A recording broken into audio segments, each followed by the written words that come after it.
Do you know that you can make money in Nigeria stock market with zero risk by investing in the treasury bill? Yes, a lot of people don't know this. They only focus on how to buy share and how to sell share.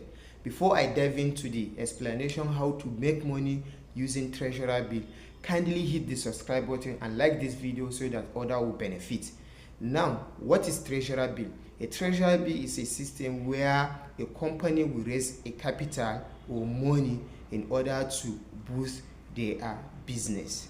Now, what is zero risk in this system? Now, assuming you are investing 1 million naira and the interest will be given to you maybe 15%, maybe in the next 15 months, in the next 6 months or 3 months, 8 months or 1 year, minimum or maximum of 1 year.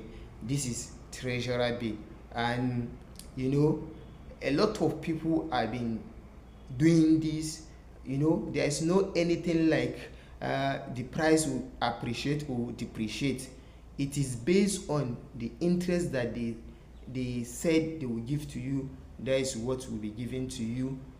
The only thing is that you will not have access to your money till the end of the program. So this is very simple and easy and the most secure one of all. It's not about buying stock, selling stock, appreciate, depreciate. This is minimum of risks that you take as a beginner or as a big investor. If you want to have access to your money in the next 6 months, you may apply this and make your money. So now, if you have any question, drop it in the comment section so that we'll answer your questions. Thank you very much. Happy investing.